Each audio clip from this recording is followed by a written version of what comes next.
शेर जरा नक्शे में चेक करो, एमआई इलाके में हरीश कहाँ जा सकता है? सर एमआई इलाके के आगे तो बॉर्डर है, हमारे राज्य की सीमा, और ये बॉर्डर एमआई इलाके से 15 किलोमीटर दूर है। तो ये उड़ान भर के हरीश अपना घोंसला कहीं और बनाना चाहता है। और सर उड़ान भरने के लिए पास में ही एक रनवे और एयरफील्ड भी है। फिर तो सर ये शहर से नहीं, देश से बाहर निकलने का प्लान बना रहा होगा।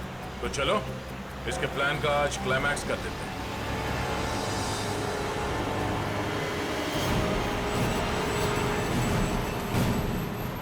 सर वो देखिए, हरीश की गाड़ी है।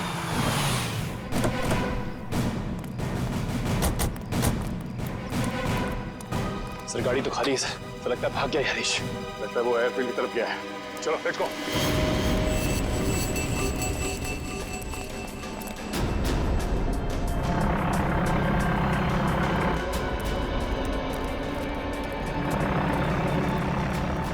सर उसका प्लेन तो टेक ऑफ करने वाला है। सर अगर ये विदेश चला गया तो इसे पकड़ना और भी मुश्किल हो जाएगा। कहीं नहीं पहुंचेगा ये। Oh no.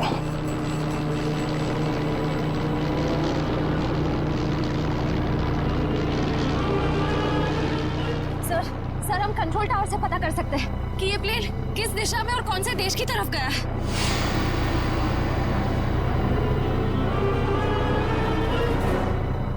पता तो कर सकते हैं श्रेया, मगर क्या सर? पता नहीं क्यों मुझे ऐसा लग रहा है कि हम अब भी असली खून तक नहीं पहुंचे हैं। सर इस हरीश तक पहुंचते पहुंचते रह गए सर। नहीं निखिल, असली खूनी ये हरीश नहीं है। हरीश नहीं है तो फिर कौन है सर? अब मेरी समझ में आ रहा है। गाइस हम लोग कितना खुशनसीब है कि अब से कुछ ही देर में हम लोग मीटियोर शावर देखेंगे, और वो भी एकदम लाइव। ऐसा पहली बार हो रहा है गाइस, लाइफ में ऐसा नजारा दोबारा देखने को नहीं मिलेगा। ये देखो अमेरिका में भी शुरू हो गया मीडिया शावर। अरे अब इंग्लैंड के आसमान में भी दिखाई दे रहा है। अगला नंबर हमारे देश इंडिया का है दोस्तों। तैयार हो जाओ आसमान में प्रकृति की आतिशबाजी देखने के लिए। वो देखो शुरू हो गया।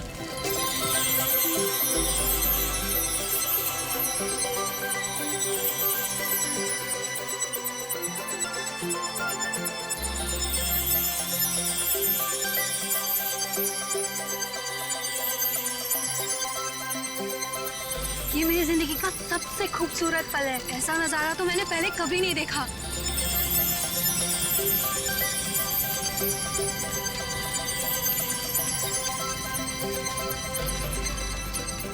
हे गाइस, वो देखो आसमान से शायद कुछ गिर रहा है। ये कहीं किसी मीटियोर का हिस्सा तो नहीं है? वो देखो वहां गिरा, चलो देखते हैं। ये तो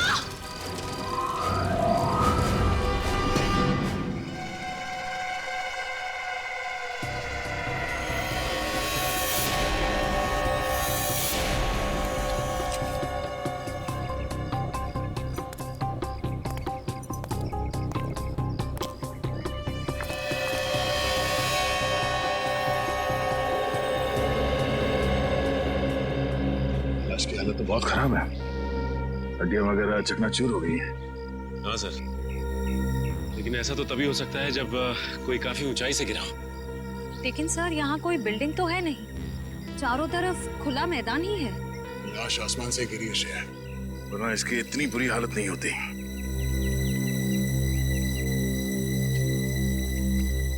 कब हुआ ये? कितने बजे? यही कोई रात 3:15 बजे। हम लोग रात को मीटियोर शावर देख रहे थे, तभी अचानक आकर के कुछ गिरा। और हमें लगा मीटियोर शावर का ही कुछ हिस्सा होगा, लेकिन जब पास जाके देखा तो लाश थी। सर जब लाश ऊपर से गिर रही थी तब ये जल भी नहीं रही थी। अच्छा, ये केस कुछ ज्यादा ही पेचीदा लगता है। देखते हैं डॉक्टर सालों के क्या कहते हैं इस लाश को देख के। चलो।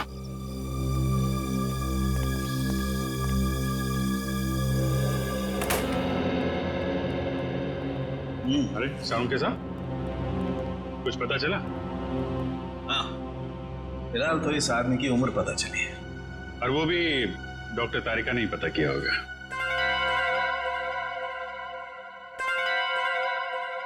मैंने पता किया है। आपने किया है? जी हाँ। कोई शक है आपको? नहीं, शक की क्या बात है। आपने पता किया होगा तो ठीक ही किया होगा। वैसे क्या पता किया आपने? पता ये किया कि इस आदमी की उम्र 120 साल है। क्या 120 साल का बुजुर्ग आदमी इतनी ऊंचाई से गिर के मर गया? क्यों? कहीं लिखा हुआ है कि 120 साल का आदमी ऊंचाई से नहीं गिर सकता? आप लोगों से कुछ गलती तो नहीं हो गई?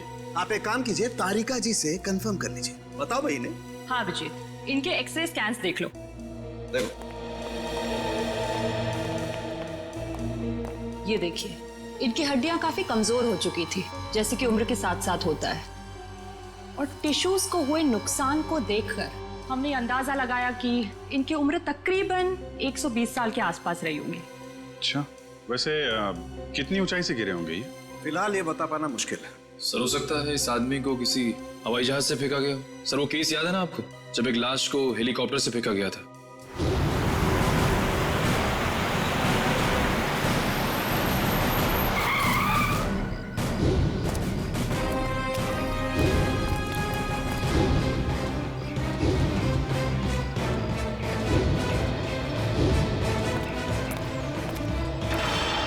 सर, या फिर हो सकता है हॉट एयर बलून से, या फिर स्काई डाइविंग कर रहा होगा। अरे कैसी बातें कर रहे हो तुम लोग यार। 120 साल का बुजुर्ग आदमी स्काई डाइविंग करेगा, हॉट एयर बलून से कूदेगा? वैसे भी हमें वहां पे कोई पैराशूट वगैरह तो मिला नहीं था। हेलो, जली हुई चीज समुद्र में गिरी है, लाश के पास वाले इलाके में? ठीक है, पहुंचते हैं हम।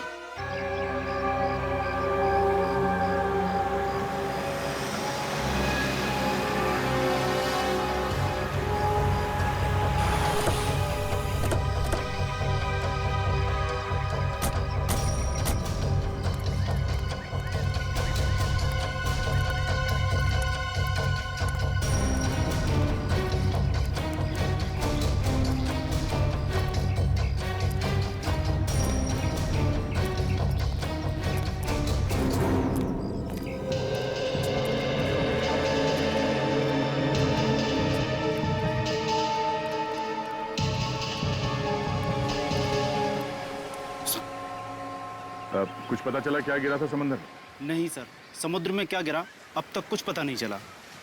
अच्छा, पहली बार किसने देखा था उस चीज को समुद्र में गिरते हुए? शंकर ने। कह रहा था कि जब वो अनोखी चीज समुद्र में गिरी तो वो बॉम्ब की तरह फट गई और उसमें से चिंगारियां भी निकली। सर, हो सकता है ये कोई बॉम्ब ही हो, शायद किसी ने ऊपर से फेंका। नहीं सचिन, कोई समुद्र में बॉम्ब क्यों गिराएगा?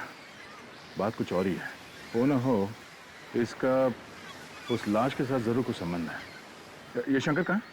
सर, वो रहा सर।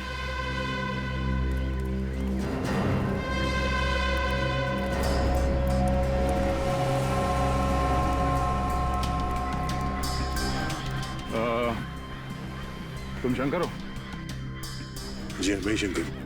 हम लोग सीआईडी से हैं। एग्जैक्टली हुआ क्या था? सर, करीब रात के 3 बज रहे थे। मेरी बीवी जोर जोर से खर्राटे भर रही थी, इसलिए मुझे नींद नहीं आ रही थी। क्या आपकी वाइफ भी खर्राटे मारती है? रेडी, अब अपनी वाइफ की बातें शुरू मत कर देना। हाँ, क्या कह रहे थे आप? नींद ना आ पाने की वजह से मैं कुछ देर बाहर टहलने निकल आया। तभी अचानक मैंने देखा कोई बड़ी सी चीज जोर से छपाक करके समुद्र में गिरी। एक बहुत तेज रोशनी हुई, जैसे किसी ने आग का गोला दरिया में फेंक दिया। सर, हो सकता है कि अंतरिक्ष से कोई उड़न तस्तरी गिरी होगी समुद्र में, और वो 120 साल का आदमी वो भी उड़न तस्तरी से ही गिरा होगा, फ्लाइंग सॉसर से। रेडी, मैंने तुमसे क्या कहा अभी? थोड़ी देर के लिए मौन व्रत रखो, समझे? सॉरी। जी कहिए। मैं समुद्र के नजदीक आया, ये जानने लगे आखिर हुआ क्या है। तभी दूर एक आदमी की परछाई दिखाई दी। आदमी की परछाई? तुमने उसका चेहरा देखा? नहीं साहब, अंधेरा बहुत था, सिर्फ परछाई दिखी। वो आदमी समुद्र से निकला और वहां उस तरफ चलकर जाने लगा। फिर क्या हुआ? मैं उस आदमी का पीछा करने लगा क्योंकि मुझे शक था, पर वो आदमी वहां सड़क पर चलकर एक कार में बैठ गया और चला गया। कार का नंबर देखा है तुमने? नहीं साहब, नंबर तो नहीं देखा, लेकिन हाँ, वो सिल्वर कलर की बैक्स्टर गाड़ी थी। उसने गाड़ी चाबी से खोली या? नहीं साहब, वो कार उसकी नहीं थी, क्योंकि उसने बहुत तिगड़म करके कार का दरवाजा खोला था। सर, फिर तो कार चोरी की होगी। Thank you. अब ये पता करना पड़ेगा कि शहर में कितनी सिल्वर रंग की बैक्स्टर कार है जो चोरी हुई है और उनके नंबर्स क्या क्या हैं? सर सर स्पेक्ट्रोमीटर टेस्ट की रिपोर्ट आ गई है। देखिए मुझे लाश के कपड़ों में से क्या मिला है। क्या मिला है?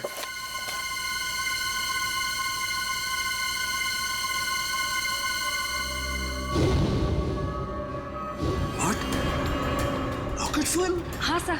अरे लेकिन तारिका, रॉकेट फ्यूल तो स्पेस क्राफ्ट को स्पेस में भेजने के लिए इस्तेमाल होता है। सर कहीं आदमी रॉकेट में होगा तो? नहीं नहीं, रॉकेट में होगा तो भी क्या है, रॉकेट में होने से इसके कपड़ों पर रॉकेट फ्यूल कैसे आ सकता है Tarika? It is not possible. नहीं नहीं, ये कुछ और ही चक्कर है। क्या? Oh my god, oh my god, ये कैसे हो सकता है? वो कैसा? ये मैंने क्या कर दिया है? अब देखना, वो प्रद्युमन वो मेरी मजाक उड़ाएगा, आग बबूला हो जाएगा मुझसे। यार ये ऐसी गलती मैं कैसे कर सकता हूँ? गलती? कौन सी गलती सर? निखिल, उस समुद्र में जो खास चीज गिरी थी उसके बारे में क्या पता चला? सर अब तक तो कुछ पता नहीं चला है सर लेकिन गोताखोर लगे हुए हैं सर। समुद्र का वो हिस्सा काफी गहरा और खतरनाक है, इसलिए गोताखोरों को काफी दिक्कतों का सामना करना पड़ रहा है। बॉस, अभी तो और भी दिक्कतों का सामना करना पड़ेगा। और भी दिक्कतों का मतलब क्या है डॉक्टर साहब आपका? मतलब ये अभिजीत के मुझसे बहुत बड़ी गलती हो गई है। गलती? ऐसी क्या गलती कर दी सर आपने? दया, अगर प्रद्युमन ये वादा करे कि वो मुझसे नाराज नहीं होगा तो मैं बता सकता हूँ। नहीं नहीं, अरे मैं नाराज क्यों हूँगा? मैं तो मिठाई बांटूंगा, क्योंकि the great intelligent and genius doctor Salunkhe ने जिंदगी में पहली बार अपनी गलती मान ली। तो डॉक्टर साहब बताइए, क्या गलती की आपने? गलती दरअसल मुझसे ये हुई है कि उस आदमी की उम्र 120 साल नहीं है। क्या? क्या 120 साल की नहीं है? नहीं। तो फिर क्या उम्र होगी उसकी? लगभग 50 साल। क्या साळुंखे, तूने 50 साल के आदमी को 120 साल का बना दिया? इतनी बड़ी गलती की तूने? यार दरअसल उस आदमी की हड्डियां तो यही बता रही थी कि उसकी उम्र 120 साल की होनी चाहिए, मगर स्पेक्ट्रोमीटर टेस्ट के बाद उसके कपड़ों पर मिला रॉकेट फ्यूल ये बता रहा है कि ये आदमी 4-5 महीने अंतरिक्ष में रहकर आया है। क्या उसके कपड़ों पर रॉकेट फ्यूल मिला? हाँ, और अंतरिक्ष में हड्डियों की डेंसिटी हर महीने 2% घटती जाती है। मतलब लाश अंतरिक्ष में से गिरी है? नहीं फ्रेडी, लाश अंतरिक्ष से अगर गिरती तो जल जाती, धरती पर पहुंचने से पहले ही उसके चीथड़े उड़ जाते, मगर ऐसा हुआ नहीं। मतलब ये लाश किसी स्पेसक्राफ्ट से गिरा है जब वो धरती पे वापस आ रहा होगा। मगर दया, हमारे देश से कोई स्पेसक्राफ्ट तो किसी इंसान को लेकर अंतरिक्ष में गया ही नहीं। फिर भी अभिजीत, हमें पता तो लगाना ही पड़ेगा कि है कौन ये, और फिर वो गिरा तो गिरा कहां से और कैसे, और ये तो हमें हमारी स्पेस एजेंसी ही बता सकती है। हेलो सर, मैं यहाँ का डिप्टी डायरेक्टर हूँ, हरीश मेरा नाम है। कहिए। हरीश जी, हम यहाँ पर एक ऐसे आदमी के सिलसिले में आए हैं जिसका खून हुआ है, मगर उसने अंतरिक्ष में 4-5 महीने गुजारे हैं। आपको तो इस बात की जानकारी होगी ना कि हमारे देश से कौन कौन आदमी अंतरिक्ष यात्रा करके आया? यस, जानकारी तो पूरी है, पर हमें ये जानकारी किसी को भी देने की अनुमति नहीं है, फिर चाहे वो सीआईडी क्यों ना हो। लगता है हरीश जी, आप इस बात की गंभीरता को समझ नहीं पा रहे हैं। एक आदमी का खून हुआ है, खून। एक ऐसा आदमी जो शायद आपका साथी था, जो आपके साथ उठता बैठता था, हंसता खेलता था, खाता पीता था, और इसीलिए हम ये जानना चाहते हैं कि क्या आपका कोई साथी लापता है क्या? सर, ये जो भी इंसान है ये हमारा साथी हो ही नहीं सकता, क्योंकि अभी तक हमारे देश की तरफ से कोई भी स्पेसक्राफ्ट एस्ट्रोनॉट लेके अंतरिक्ष में गया ही नहीं है। हो सकता है कोई चोरी छुपे गया हो अंतरिक्ष में। नहीं सर, स्पेस को इतनी साधारण जगह नहीं है, हमारी जानकारी के बिना वहां जाना असंभव है, इम्पॉसिबल। अच्छा, आपके स्टाफ में से ऐसा कोई आदमी है जो आज काम पे नहीं आया? सर, विशाल सर काम पे नहीं आए हैं। विशाल काम पर नहीं आया? अच्छा, क्या विशाल कभी अंतरिक्ष में गया था? हाँ सर, विशाल सर बहुत साल पहले अंतरिक्ष में गए थे, लेकिन किसी और देश की तरफ से। एक्चुअली सर, वो हमारे यहाँ का हेड इंजीनियर है। यहाँ के हर प्रोजेक्ट की शुरुआत उसी की देखरेख में होती है। 3 साल पहले 5 महीने के लिए वो अंतरिक्ष में गया था, जॉइंट नेशन स्पेस प्रोग्राम के तहत। अच्छा, गया था। अभिजीत, साळुंखे ने भी तो यही कहा कि वो इंसान 4-5 महीने के लिए अंतरिक्ष में था। हाँ सर, विशाल सर हमें अंतरिक्ष में जाने की ट्रेनिंग दे रहे थे। और क्या विशाल का कद 5 फुट 7 इंच था? जी। फिर तो सर, जिसकी लाश मिली है शायद वो विशाली है। मुझे तो यकीन ही नहीं हो रहा। नहीं हरीश जी देखिए, जब तक डीएनए मैच नहीं होता हम यकीन से नहीं कह सकते कि वो लाश विशाल की ही है। लेकिन हमें विशाल के सारे मेडिकल डिटेल्स चाहिए और विशाल के घर का पता भी। जी।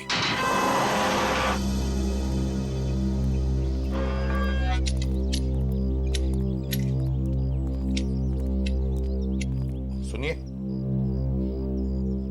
ये विशाल का घर है ना? जी, घर तो विशाल साहब का ही है, लेकिन वो घर पर नहीं है। हाँ वो तो पता है हमें, लेकिन क्या विशाल जी के कोई घर वाले या परिवार वाले, कोई दोस्त वगैरह आसपास रहते हैं क्या? जी, विशाल साहब की पत्नी अदिति मेम साहब तीर्थ गई हैं। आप लोग? हम लोग सीआईडी से। सीआईडी? जी। कहिए क्या बात है? आप कौन है? आपका नाम क्या है? जी, मेरा नाम बिरजू है। अच्छा, देखो बिरजू, हमें एक लाश मिली है। लाश? और हमें शक है कि वो लाश विशाल जी की है। ये कैसे हो सकता है? विशाल साहब नहीं मर सकते। देखिए, आप संभालिए अपने आप को। फिलहाल हमें सिर्फ शक है कि ये लाश विशाल जी की है। हो सकता है कि ये लाश किसी और की हो। भगवान करे वो लाश विशाल साहब की ना हो। वैसे आखिरी बार कब देखा था तुमने विशाल जी को? कब मिले थे उन्हें? कल सुबह जब मैं काम पर आया था तो विशाल साहब ने मेरी बाहर से ही छुट्टी कर दी थी। घर के बाहर से ही छुट्टी दी? क्यों? किस लिए? जी पता नहीं, ऐसा पहले कभी नहीं हुआ है। मैंने विशाल जी से कहा कि मैं घर की सफाई कर देता हूँ, झाड़ू पोछा कर देता हूँ, मैं फिर चला जाता हूँ, लेकिन उन्होंने मुझे घर में घुसने ही नहीं दिया। आपको उन्होंने घर में घुसने नहीं दिया? जी हाँ, उनका बर्ताव बड़ा अजीब सा था। जब उन्होंने अदिति मेम साहब के तीर्थ पर जाने की बात कही तो मुझे बड़ा अजीब सा लगा। मुझे यकीन ही नहीं हुआ। लेकिन क्यों? क्योंकि अदिति मैडम इस तरह अचानक कहीं नहीं जाती। अगर वो शहर से बाहर कहीं जाती भी हैं, तो महीनों पहले वो अपनी तैयारी पूरी कर लेती हैं। अच्छा, साहब ने तुम्हें घर के अंदर आने से मना कर दिया। वैसे बिरजू, हम घर के अंदर देखना चाहते हैं। तुम्हारे पास घर की चाबी तो होगी? जी हाँ। हम ये देखना चाहते हैं ऐसी क्या वजह थी जो साहब ने तुम्हें घर के अंदर आने से मना कर दिया। जी अभी खोलता हूँ।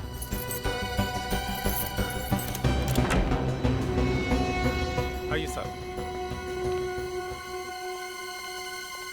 सचिन, घर को अच्छी तरह से देखते हैं, देखते कुछ मिलता है क्या। चलो।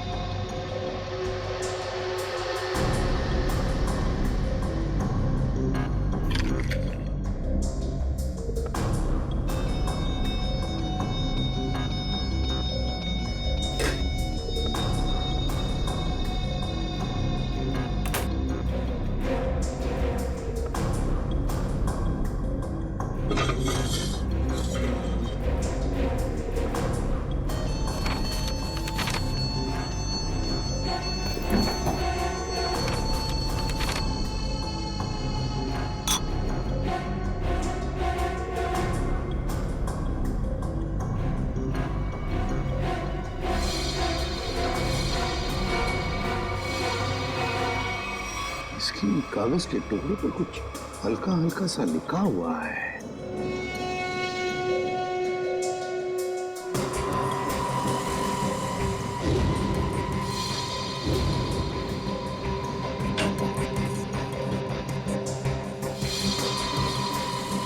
सर।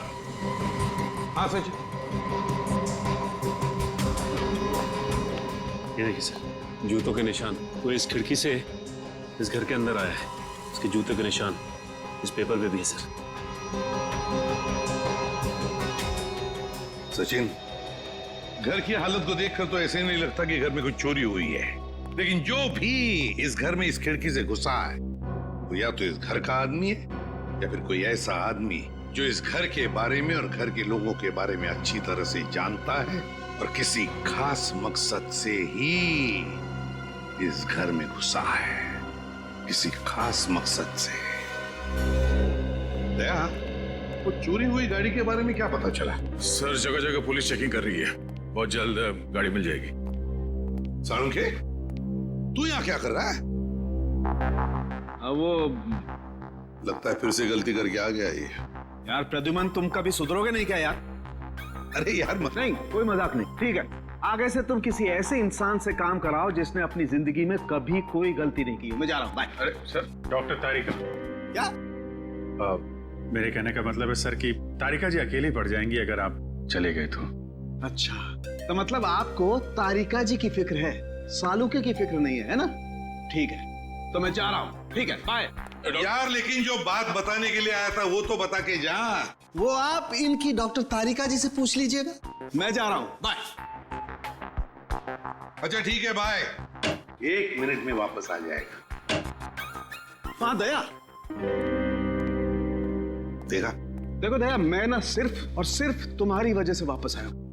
हाँ, क्योंकि मैं जानता हूँ एक सिर्फ तुम हो जो मुझे अच्छी तरह से समझते हो। बाकी ये लोग तो मेरी नौकरी छीनने पर लगे हुए हैं। सर वो मैं नहीं, कुछ कहने की जरूरत नहीं है। मैं तुम्हें बहुत अच्छी तरह से समझता हूँ। वैसे समझता मैं इन लोगों को भी बहुत अच्छी तरह से हूँ। वैसे दया, जो बात तुझे बताने के लिए आया था जरा पूछ ले, क्या बात है? अब सर देखो दया, जो लाश आप लोगों को मिली थी ना, उसका डीएनए मैच हो गया है और वो लाश विशाल की है। क्या? विशाल की है? मतलब हमारा शख्स सही निकला? बिल्कुल। और जो जूतों के निशान आपको विशाल के घर से मिले थे, वो किसी ऐसे आदमी के जो एक पांव से लंगड़ा के चलता है। ये कैसे पता चला सालुंके सर? देखो, जब कोई इंसान लंगड़ा के चलता है तो उसका एक पैर पर वजन ज्यादा होता है और दूसरे पैर पर वजन कम होता है, और इसीलिए दोनों पैरों का अलग अलग निशान पड़ता है। वाह सालुंके साहब, वाह, बड़ा तगड़ा ऑब्जर्वेशन है आपका। Thank you. समझता क्या है? वैसे सालुंके यार, वो कागज के टुकड़े जो मिले थे विशाल के घर से, उनको और कुछ लिखा हुआ था, वो क्या है?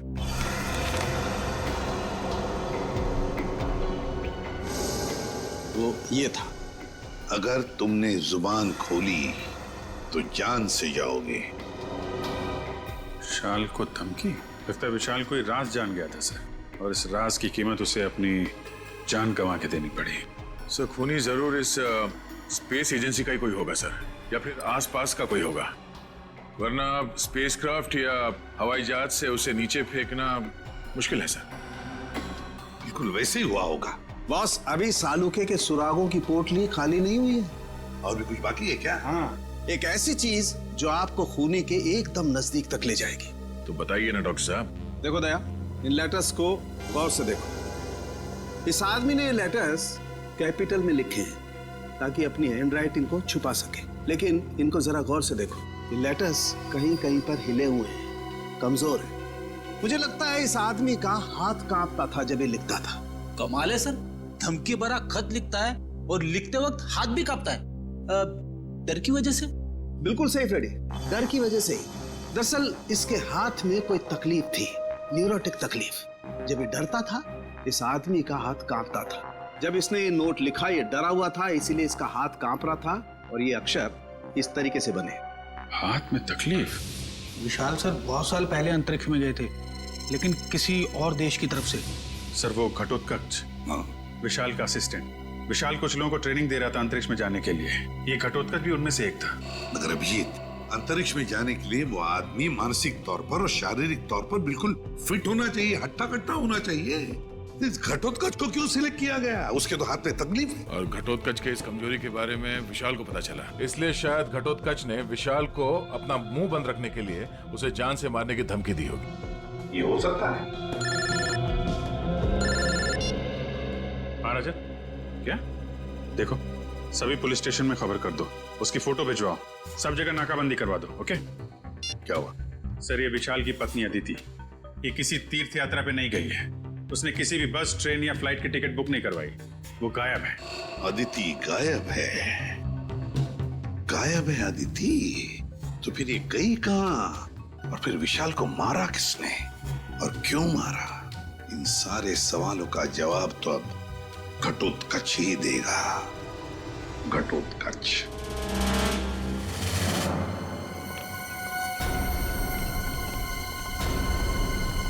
शरीर घटोत्कच का घर सर।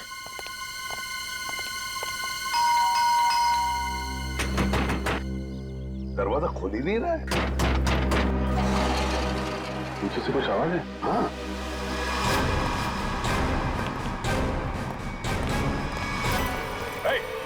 पकड़ो उसे।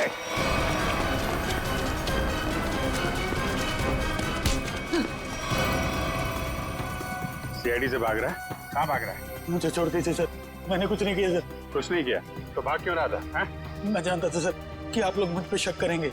आप लोग मुझ पे शक करेंगे? शक नहीं करेंगे तो क्या पूजा करेंगे? हाँ? तुमने विशाल को चिट्ठी भेजी थी ना, धमकी भरी। अगर तुमने अपना मुंह खोला तो जान से जाओगे। भेजी थी या नहीं? बोल। हाँ सर, वो खत मैंने लिखा था सर, लेकिन वो मेरी भूल थी जो मैंने गुस्से में की थी सर। मैंने विशाल सर को नहीं मारा था। ऐसी कहानी हम लोग बहुत सुन चुके हैं, समझे? मैं सच कर रहा हूँ सर, मैं तो 3 दिन पहले विशाल जी के घर पे गया था उनसे माफी मांगने के लिए।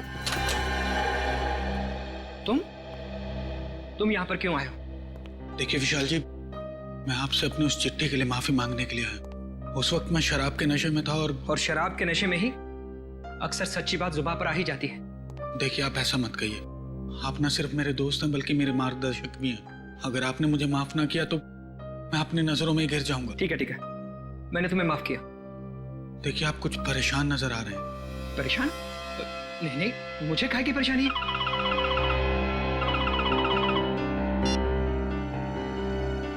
हेलो जी, ठीक है, आप जैसा कहेंगे मैं बिल्कुल वैसा ही करूंगा, लेकिन मेरी पत्नी पर कोई आंच नहीं आनी चाहिए। आदिति किडनैप हो गई और फिर किडनैपर आदिति को कोई नुकसान ना पहुंचाए, इसलिए विशाल ने ऐसी कहानी बनाई कि आदिति तीर्थ यात्रा पर चली गई। दया का फोन। हाँ दया। अच्छा, चोरी की गई गाड़ी का पता चल गया? एक्सीलेंट।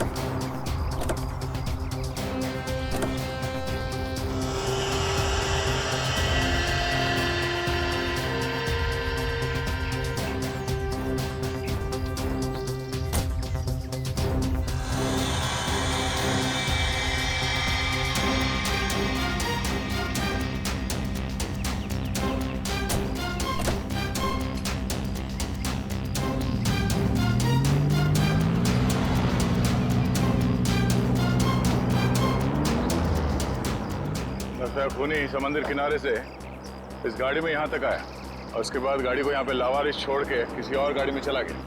लेकिन सर गाड़ी में तो कुछ भी नहीं मिला।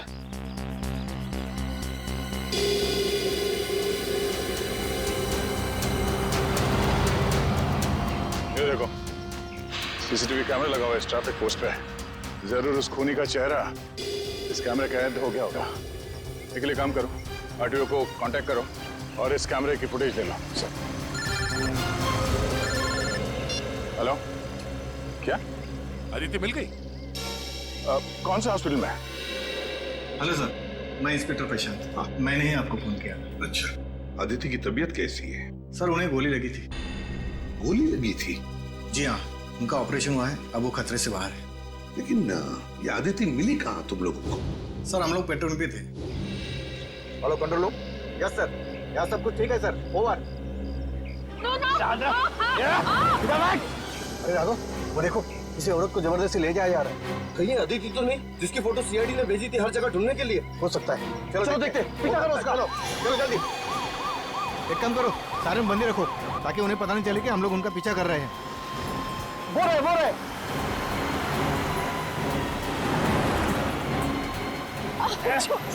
जाने दो मुझे, जाने दो ना मुझे।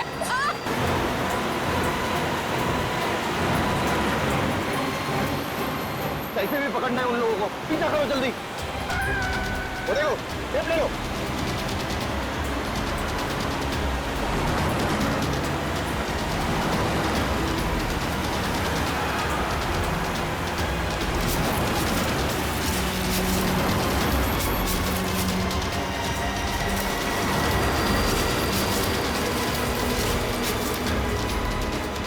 जाने दो ना मुझे।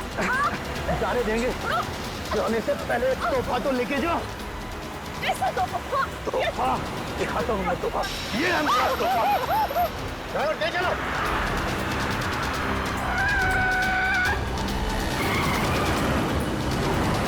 और तेज ड्राइवर। चलो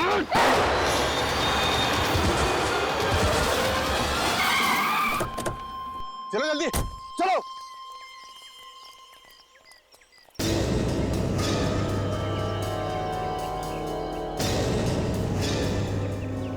ओ नो, ये तो आदिति ही है। इसे तो गोली लगी है। चलो जल्दी से हॉस्पिटल लेके चलते हैं। चलो चलो। उस कार को हमने रोकने की बहुत कोशिश की सर, मगर हमारा ज्यादा ध्यान अदिति जी की तरफ था, इसलिए वो लोग हमारे हाथ से निकल गए। तुम लोगों ने बिल्कुल सही किया। गाड़ी का नंबर तो नोट किया होगा? नहीं सर, उस गाड़ी की नंबर प्लेट पे मिट्टी लगी हुई थी सर, इसलिए हम लोग आधा ही नंबर देख पाए। Good job. Thank you. हम लोग आदिति से मिलते हैं। जी सर।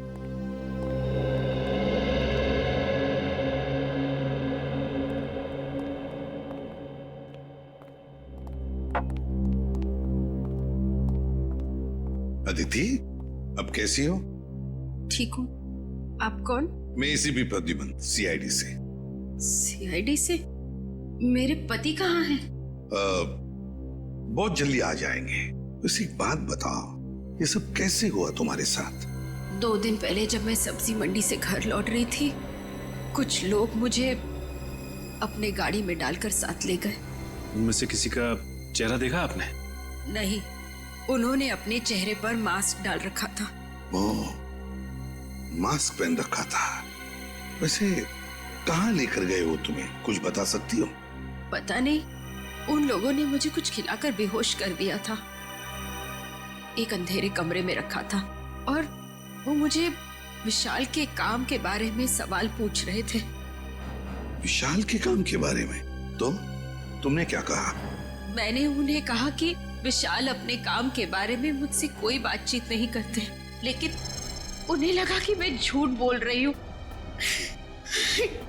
नहीं आदित्य, देखो अदिति, देखो जिन्होंने भी ये किया है ना तुम्हारे साथ, उनको हम कड़ी से कड़ी सजा दिलवाएंगे, ये मेरा वादा है। सब आप उन्हें मत छोड़िएगा, वो लोग देशद्रोही है। कुछ देर बाद उनका बॉस भी उसी कमरे में आया और उसने मुझसे कहा कि विशाल मुझसे ज्यादा अपने देश से प्यार करते हैं। मैंने उन्हें जवाब दिया कि मुझे गर्व है कि विशाल पहले एक अच्छे नागरिक है और फिर एक अच्छे पति। बिल्कुल सही कहा तुमने, बिल्कुल सही कहा। और सच कहूं, हमें भी तुम पर गर्व है, क्योंकि तुमने ये सब किया ना इसकी वजह से। अच्छा बताओ, क्या तुमने उस आदमी का चेहरा देखा? नहीं सर, उसने भी अपने चेहरे पे मास्क डाल रखा था, लेकिन हाँ, गुस्से में आकर मैंने उस पर झपटकर हमला किया था। अच्छा? उसके गर्दन पर खरोच आ गई थी। उस आदमी के गर्दन पर खरोच आई थी? तो फिर सचिन, जरूर आदिति की नाखून में उस आदमी की चमड़ी के अंश होंगे, उस आदमी के चमड़ी के अंश होंगे। हाँ निखिल, ट्रैफिक सिग्नल का फुटेज रेडी है? हाँ सर, रेडी है। चलो देखते हैं।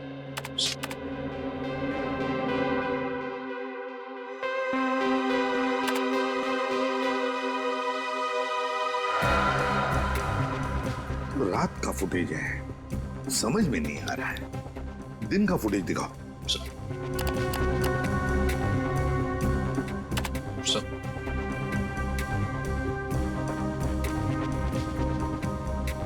कोई आदमी गाड़ी की तरफ चलते हुए आ रहा है। निखिल, पॉज करो, रिवाइंड करो और फिर से प्ले करो।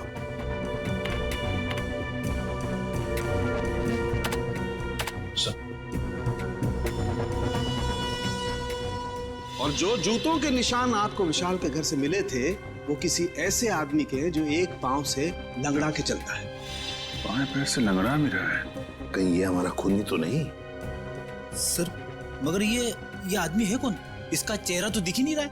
पता चल जाएगा फ्रेडी, ये है कौन ये पता चल जाएगा। लाल जूते जो पहने हैं। निखिल, रिवाइंड करो, जूम करो जूतों पर।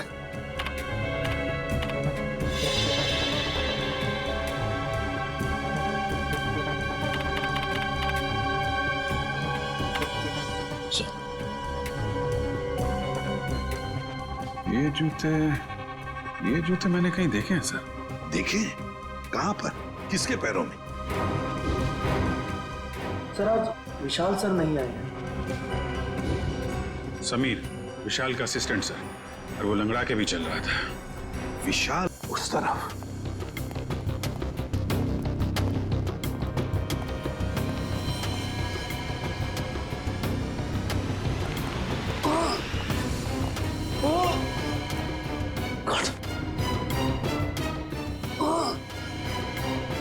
सर ये तो समीर है। समीर? जल्दी से एम्बुलेंस बुला। समीर घबरा मत, देखो हम लोग सीआईडी से। हेलो कुछ नहीं होगा, एम्बुलेंस बुला लिया हमने। क्या क्या कह रहे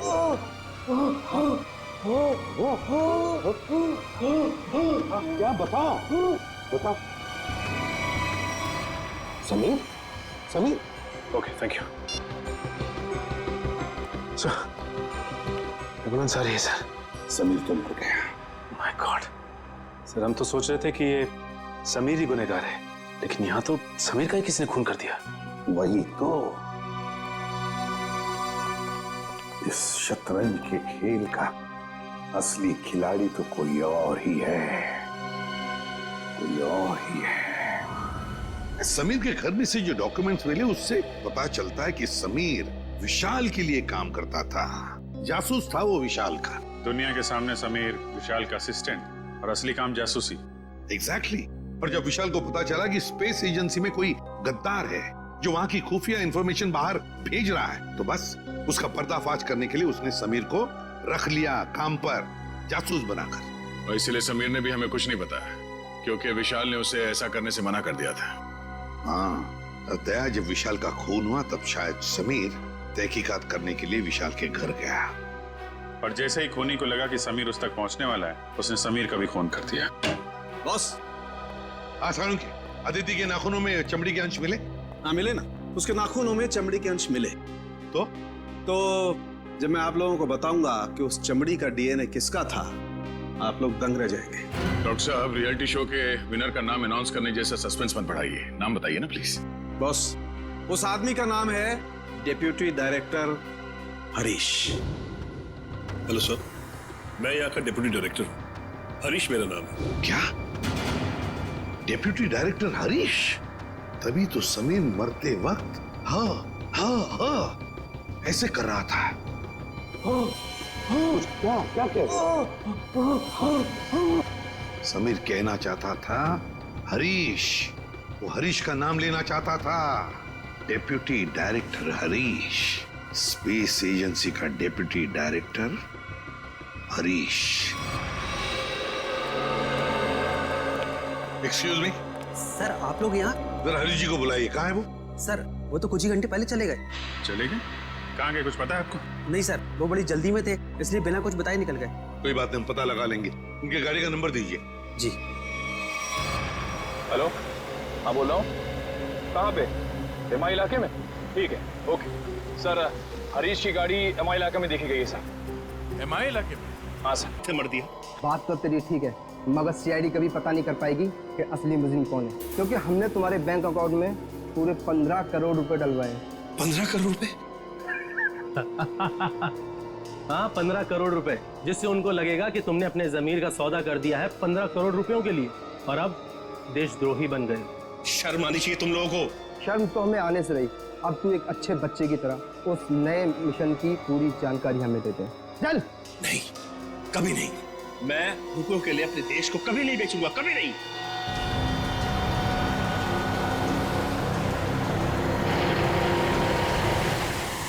देख, मैं तुझे आखिरी बार बोलता हूँ, बता दे, जिंदा छोड़ दूंगा तुझे, वरना तुम्हारे मरने के बाद वो जानकारी तो हम हथिया ही लेंगे। एक गद्दार की जिंदगी जीने से एक देशभक्त की मौत मरना मुझे ज्यादा गवारा है, समझे तुम लोग? हाँ, मगर अफसोस, कानून और देशवासियों की नजरों में तू हमेशा एक गद्दारी कहलाएगा। नहीं रहेगा। कोई अपनी जगह से नहीं लेगा। या नीचे हाथ खोलो, उठ। बस।